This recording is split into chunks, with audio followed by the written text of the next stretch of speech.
Captain Jake Morrison stood on the bridge of his ship, the Starhawk. The stars looked bright through the big window in front of him. He had been flying through space for 10 years now. He loved exploring new places that no human had ever seen before. The communication panel started beeping. A message was coming in from the Galactic Council. Jake pressed the button to hear it. The voice that came through sounded worried and scared. "This is an urgent warning to all ships in space," the voice said. "Do not go near the Crimson Nebula. Stay away from that area.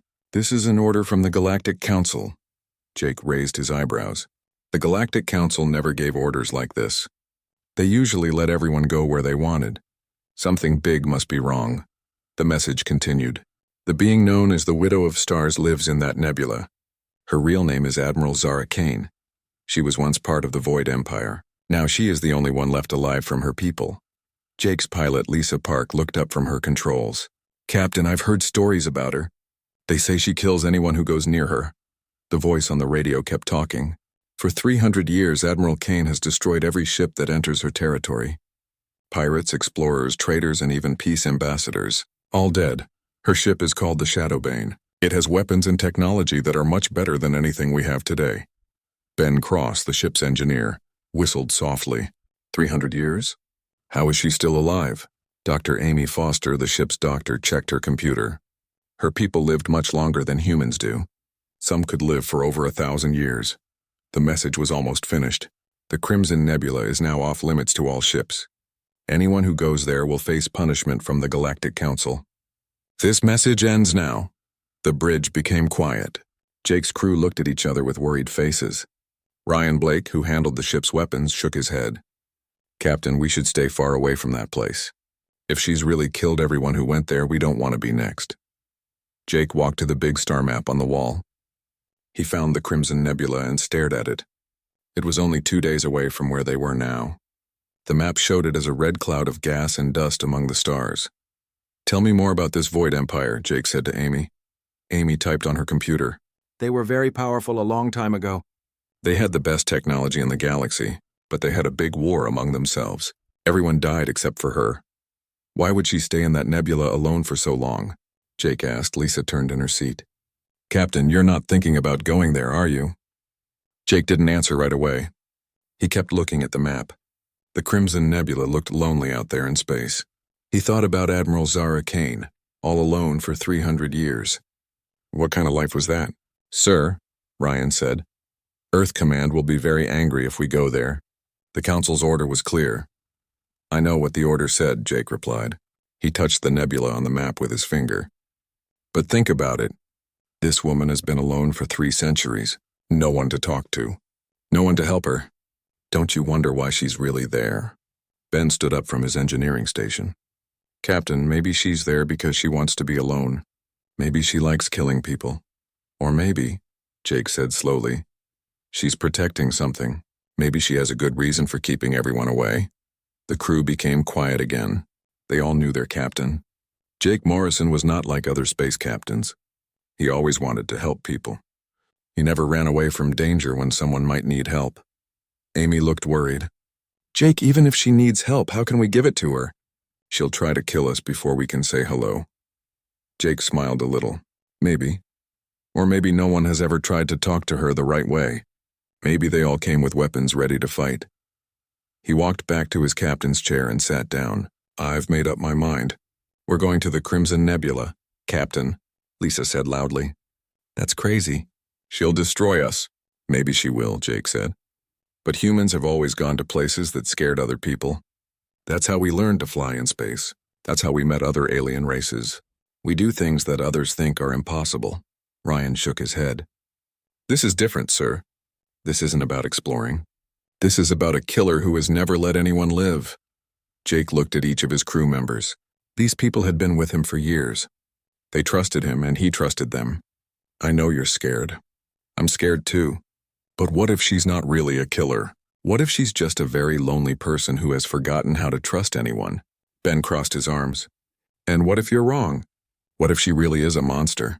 Then we'll deal with that when it happens," Jake said. "But I have to try. Something in my heart tells me that there's more to this story. The Council is scared of her, but maybe they don't understand her." He pressed the button to talk to the whole ship. "Attention, crew of the Starhawk. We are changing course. We are going to the Crimson Nebula. I know this seems dangerous, but I believe it's the right thing to do. Anyone who wants to leave can take a shuttle to the nearest space station. No one will think less of you." Jake waited, but no one moved.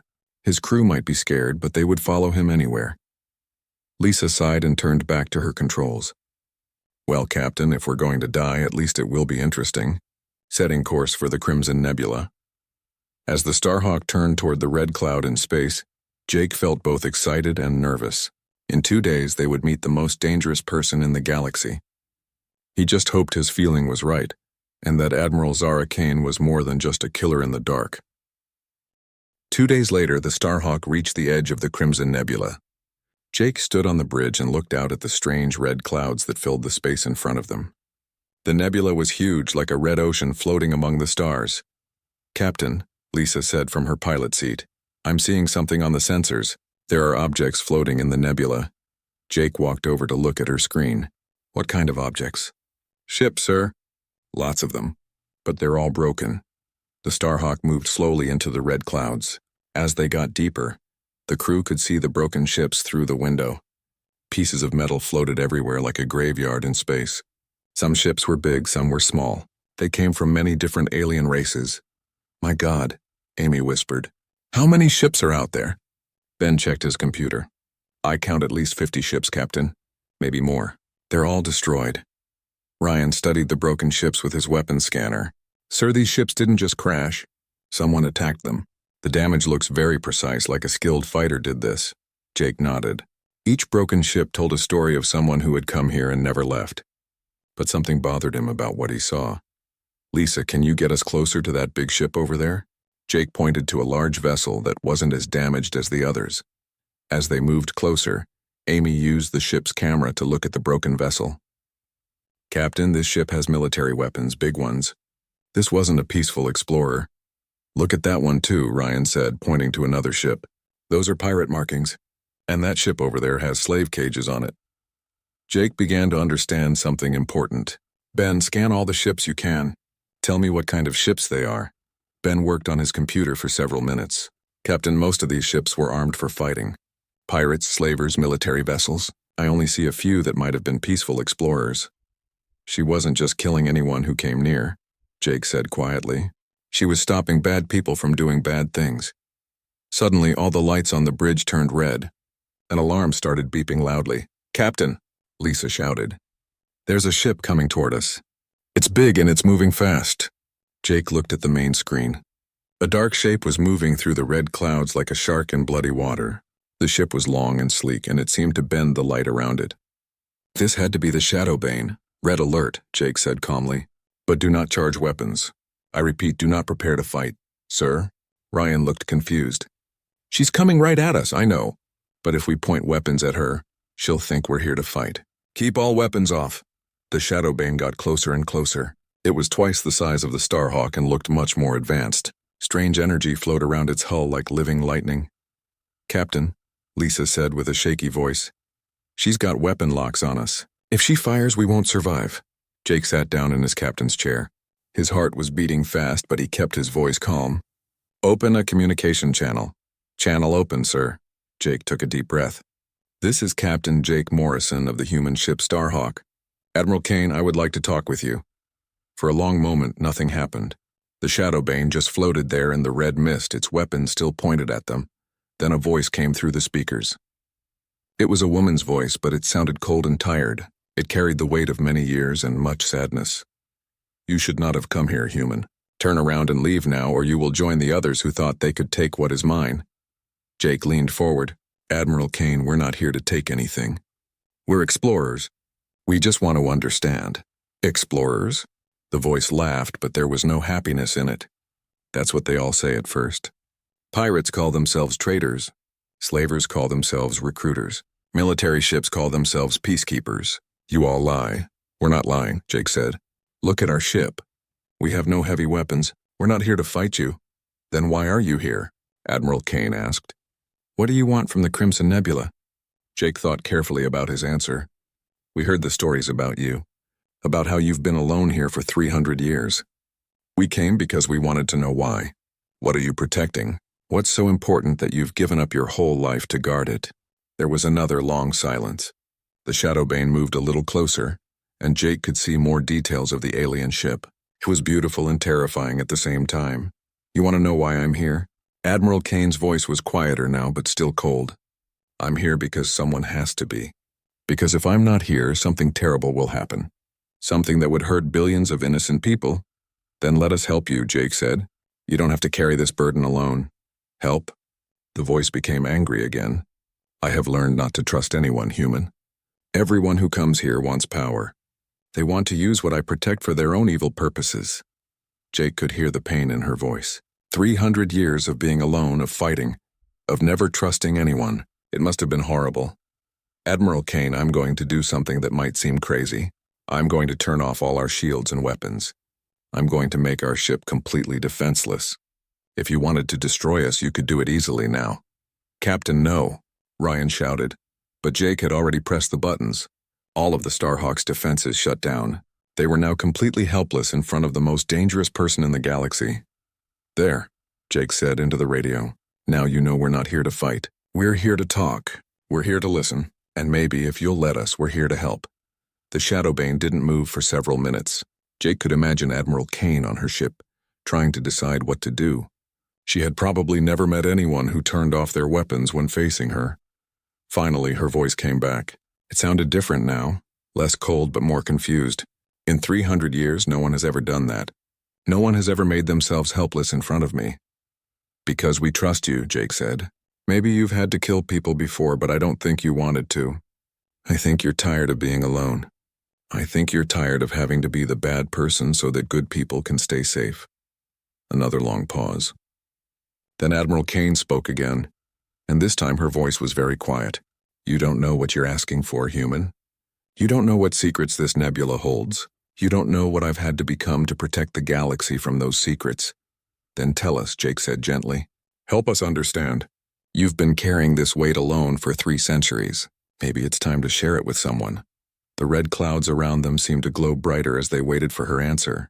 Jake's crew looked at him with worry and admiration. Their captain was either very brave or very crazy, but they trusted him. Finally, Admiral Kane spoke one more time. Dock your ship with mine, Captain Morrison. Come aboard the Shadowbane, but come alone. If this is a trick, if you try to hurt me or take what I protect, you will die instantly. Jake stood up from his chair. I understand, Admiral.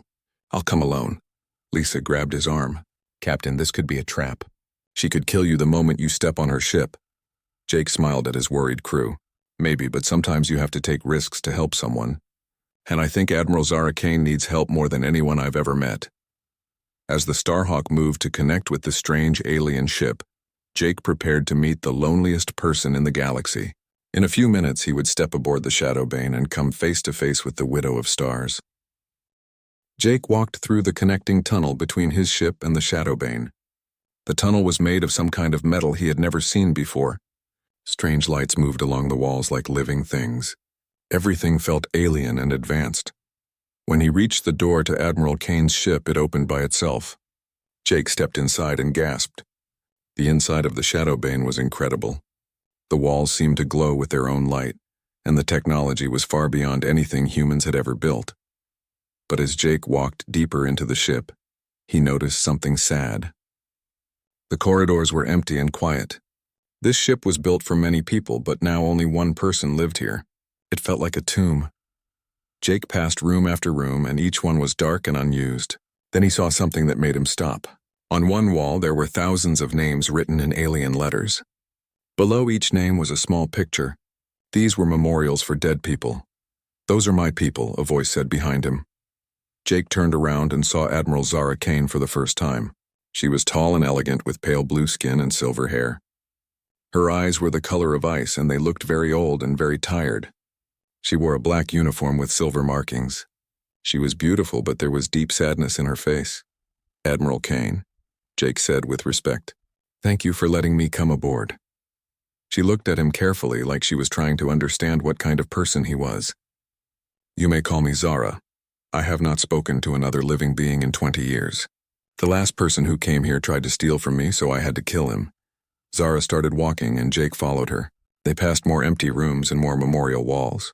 Jake realized that this ship once held hundreds of people, all of them now dead. "Your ship is amazing," Jake said. "It is all I have left of my civilization," Zara replied. "When my people destroyed themselves in their civil war, I took this ship and ran away. I came here to the nebula to hide."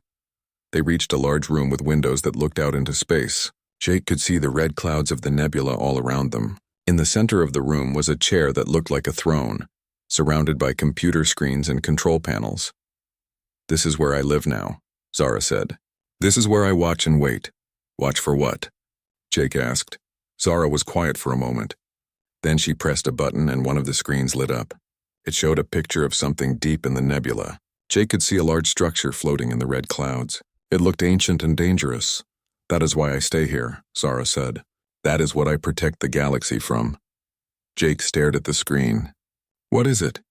"It is called the Star Killer. My people built it long ago during their war. It is a weapon that can destroy entire solar systems. It can kill every living thing on 100 planets with one shot." Jake felt cold inside. A weapon that powerful could end all life in the galaxy. "Is it still working?" "It sleeps now, but it can be awakened. The Star Killer waits for someone to activate it. For 300 years I have made sure that no one gets close enough to turn it on." Now Jake understood why Zara had killed so many people. She wasn't a monster. She was a guardian, protecting everyone from the most dangerous weapon ever built. "All those ships in the graveyard," Jake said. "They came here to use the weapon. Most of them, yes. Pirates who wanted to threaten whole worlds. Military leaders who wanted to conquer the galaxy. Evil people who would have used the Star Killer to hurt billions of innocent people." Zara's voice was full of pain. "I had to stop them. I had no choice." Jake looked at the tired woman in front of him. She had given up her whole life to protect others. She had become a killer so that good people could live in peace. The weight of that responsibility had been crushing her for centuries. "But you've been alone all this time," Jake said. "No one to help you. No one to talk to. How have you survived?" Zara turned away from him. "Some days I'm not sure I have survived. Some days I think I died long ago. And this is just the ghost of who I used to be." Jake stepped closer to her. "You don't have to do this alone anymore. My people, humans, we could help you guard the weapon. We could share this responsibility." Zara laughed, but it was a bitter sound. "Humans? You are just like all the other races. Given enough time, you would want to use the Star Killer for yourselves. You would find reasons to justify using it. All living beings are the same when they see ultimate power." "That's not true," Jake said firmly. "Humans are different. We've had powerful weapons before and we chose not to use them. We've had chances to conquer other species, but we chose to make friends instead." "Pretty words," Zara said. "But words are easy. Actions are what matter." Jake thought for a moment. Then he did something that surprised both of them. He walked over to her computer and pointed at the Star Killer on the screen. "You said the weapon is still active. Could someone turn it on from here?" Zara looked confused. "Yes, but why would you ask that?" "Show me how." "What?" Zara stepped back. "Are you insane?" "I will not show you how to activate the most dangerous weapon in the galaxy." Jake remained calm. "You want proof that humans are different? You want to see that we can be trusted with ultimate power? Show me how to turn on the weapon." Zara stared at him like he had lost his mind. "You're asking me to give you the power to destroy entire civilizations. No one has ever asked for that kind of power so directly before." "Because I know I won't use it," Jake said. "And I want you to know that too." For several minutes, Zara just looked at him. Jake could see her thinking, trying to understand what kind of person would ask for ultimate power just to prove they wouldn't use it. Finally, she walked to the computer. "This is the most foolish thing I've ever done," she said. She pressed several buttons and new screens appeared. "These controls can activate the Star Killer. From here you could target any star system in the galaxy and destroy it completely." Jake looked at the controls. They were right in front of him. With just a few button presses, he could have the power to rule the entire galaxy. Every government would bow to him. Every enemy would surrender immediately. Instead, Jake stepped away from the controls. "Turn it off," he said. "What?" "Turn off the controls. Lock them down. I don't want that power." Zara stared at him with wide eyes. "You could rule the galaxy. You could make yourself the most powerful person who ever lived." "I don't want to rule the galaxy," Jake said. "I want to explore it. I want to make friends with new species. I want to help people solve their problems, not threaten them with destruction. Zara's hands shook as she turned off the controls. In 300 years, no one had ever been given access to the Starkiller and then walked away from it. No one had ever chosen to give up ultimate power. I don't understand you, she whispered. That's okay, Jake said gently. You've been alone for so long that you've forgotten what good people look like. You've only seen the worst that the galaxy has to offer. But there are good people out there, Zara. There are people who would help you carry this burden if you let them. Zara sat down in her chair and put her face in her hands. For the first time in centuries, she began to cry. All the pain, all the loneliness, all the guilt of the people she had killed came pouring out of her. Jake wanted to comfort her, but he didn't know if she would let him. Instead, he just stood there and let her grieve for the life she had lost and the choices she had been forced to make. When she finally stopped crying, she looked up at him with red eyes. What happens now? Even if I trust you, even if humans are different, the Starkiller is still here. Someone still has to guard it. Then we'll guard it together, Jake said. You don't have to be alone anymore. But before Zara could answer, an alarm started ringing throughout the ship. Red lights flashed on all the screens. What's happening? Jake asked. Zara's face became hard and cold again. She pressed buttons on her computer, and the screen showed space outside the nebula. A huge fleet of ships was approaching the Crimson Nebula. They were big and heavily armed. Pirates, Zara said with anger in her voice. A large fleet of them. They must have heard rumors about the Starkiller. They're coming to claim it. Jake counted the ships on the screen. There were at least 30 of them, all bigger than his ship. Can you stop them all? I have done it before, Zara said, standing up. But never this many at once. And this time I have you to worry about. Your ship will not survive a battle like this, Jake smiled. Then it's a good thing you won't be fighting alone this time. Zara looked at him with surprise. You would help me fight them? Even though you could die? Zara, Jake said, you've spent 300 years protecting the galaxy from that weapon. Now it's time for the galaxy to help protect you. For the first time since he had met her, Admiral Zara Kane smiled. It was a small smile, but it was real. Very well, Captain Morrison. Let us show these pirates what happens when good people work together. Jake rushed back to the Starhawk through the connecting tunnel. His crew was waiting for him on the bridge, looking worried and relieved to see him alive. Captain, Lisa said as he came through the door. We were afraid she had killed you. What happened over there? No time to explain everything now, Jake said quickly. We have bigger problems. There's a huge pirate fleet coming this way. At least 30 ships all armed for war. Ryan checked his weapons panel. Sir, we can't fight 30 ships. We'll be destroyed in minutes. We're not fighting alone, Jake said. Admiral Kane is going to help us. But first I need to tell you something important. She's not the monster we thought she was. She's been protecting the galaxy from something terrible. Ben looked confused. Protecting us from what? Jake sat down in his captain's chair. There's an ancient weapon hidden in this nebula. Something called the Starkiller. It can destroy entire solar systems. Admiral Kane has been keeping it safe for 300 years. Amy's eyes went wide. A weapon that powerful? No wonder she kills anyone who comes here. She doesn't kill explorers or peaceful people, Jake explained. She kills pirates and military leaders who come here to steal the weapon. Today she's going to trust us to help her protect it. The communication panel beeped. Admiral Kane's voice came through the speakers. Captain Morrison, can you hear me? Yes, Admiral. We're ready to help. Good, but first I need to test your crew. I need to know that they can be trusted with the secret of the Starkiller. Jake looked at his team. What kind of test? I'm going to show them the weapon's location. I'm going to give them access to information that could make them rich and powerful beyond their dreams. If any of them try to use this information for evil purposes, I will know that humans cannot be trusted. The main screen on the bridge lit up. It showed a map of the Crimson Nebula, and in the center was a glowing dot. That was the Starkiller. There it is, Zara's voice said. The most powerful weapon ever built. Anyone who controls it could rule the entire galaxy. They could threaten any world, any government, any species. Kings and presidents would bow to them. Jake watched his crew carefully. Lisa stared at the screen with wonder. Ben whistled softly. Ryan looked serious and thoughtful. Amy just looked scared. The pirates coming toward us want to claim this weapon, Zara continued. If they succeed, millions of innocent people will die. Whole civilizations could be destroyed. This weapon must never fall into the wrong hands. Jake waited to see what his crew would do.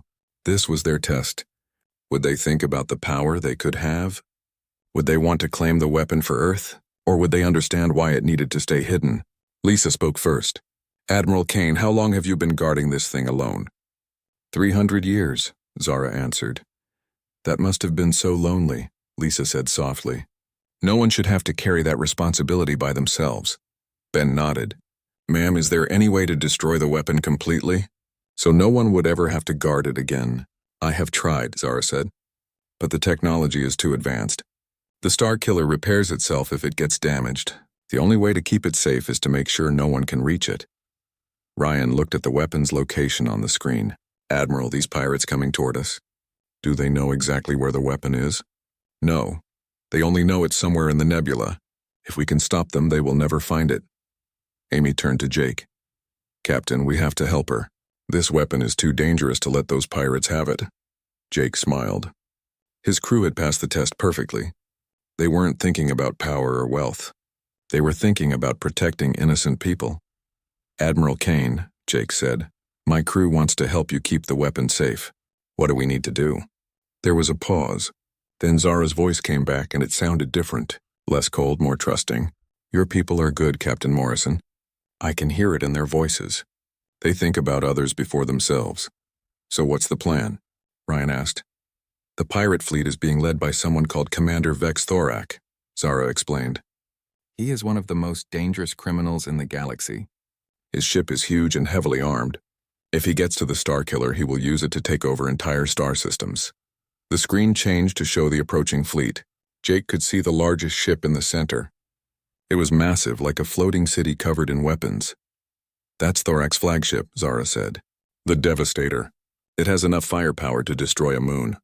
Lisa looked worried. How can we stop something that big? We don't fight it directly, Zara said. We use the nebula against them. The red clouds interfere with sensors and communications. We can hide in the mist and attack them when they can't see us coming. Jake studied the tactical display. It's like fighting in a fog. We'll have to get close to do any damage, but they won't be able to see us until we're right on top of them. Exactly, Zara said. But there's a problem. Commander Thorak is very smart. He won't just charge into the nebula blindly. He'll send smaller ships in first to find us. Ben checked his engineering panel. Admiral, can your ship and ours work together? Can we share power and weapons? Yes, Zara said with surprise. That's exactly what I was thinking. Your ship is small and fast. Mine is powerful but slower. Together we could be very dangerous. Jake felt excited. This was the kind of creative problem-solving that humans were good at. What if we connect our ships together? Your weapons and armor, our speed and maneuverability. We'd be like one big ship that can move like a small one. I've never tried anything like that before, Zara said. But it might work. We would have to trust each other completely. One mistake and both ships could be destroyed. We trust you, Jake said without hesitation. Do you trust us? Another pause. Then Zara's voice came back and Jake could hear a smile in it. Yes, Captain Morrison. For the first time in 300 years, I trust someone other than myself. The communication panel beeped again. This time it was a different voice, rough and mean. This is Commander Vex Thorak of the Pirate Fleet Devastator. I know you're in there, Witch of the Stars. I've come for your treasure. Jake looked at the screen. The pirate fleet was getting closer to the nebula. You've been hiding in that red cloud for too long, Thorak continued. I have 30 ships and 1,000 warriors. Give me what I want and I'll let you live. Fight me, and I'll hunt you down like the dog you are. Zara's voice came through the Starhawk speakers, but now it was being broadcast to the pirate fleet too. Commander Thorak, you are not welcome here. Leave now or face the consequences. Thorak laughed. Consequences? I'm not afraid of one old ship and whatever little friends you've found. I'm coming in and I'm taking everything you've been guarding. The pirate fleet began to enter the Crimson Nebula. Jake could see them on his sensors, spreading out like hunters looking for prey. Admiral Kane, Jake said. It's time to show them what happens when good people work together. Agreed, Captain Morrison. Let's begin the linking process. In a few minutes, our ships will become one. Then we show these pirates that some treasures are too dangerous to steal. As the Starhawk and Shadowbane began to connect their systems, Jake felt a mix of fear and excitement. They were about to face the biggest space battle any of them had ever seen. But for the first time in centuries, Admiral Zara Kane wouldn't be fighting alone. The battle for the Crimson Nebula was about to begin. The Starhawk and Shadowbane flew through the red clouds like two dancers moving as one. Ben had successfully connected their computer systems so both ships could share power and weapons. Lisa's piloting skills combined with Zara's advanced engines made them incredibly fast and agile. First group of pirates coming in from the north, Ryan reported. 5 ships moving in attack formation. I see them, Zara's voice came through the speakers. Captain Morrison, let's show them how this works. Jake gripped his chair as their combined ship dove down through the red mist. The pirate ships couldn't see them coming through the thick clouds. When they burst out of the fog, the pirates were completely surprised. Zara's powerful weapons fired while Lisa spun the ship around the enemy vessels. The pirates tried to fight back, but they couldn't hit a target that moved so quickly. In less than 2 minutes, all 5 pirate ships were destroyed. Excellent work, Jake said. That was amazing. We're just getting started, Zara replied. Jake could hear excitement in her voice. For the first time in centuries, she was fighting with allies instead of alone. More pirates entered the nebula. Commander Thorak was sending them in small groups, trying to find where Jake and Zara were hiding.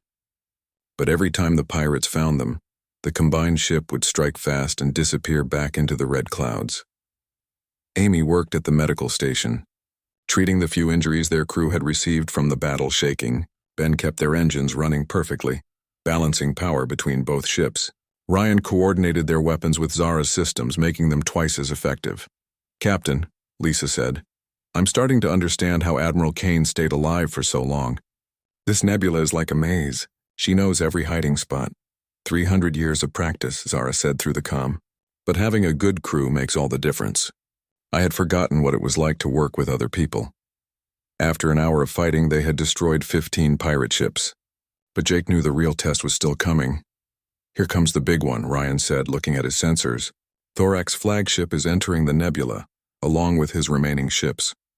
The Devastator was massive.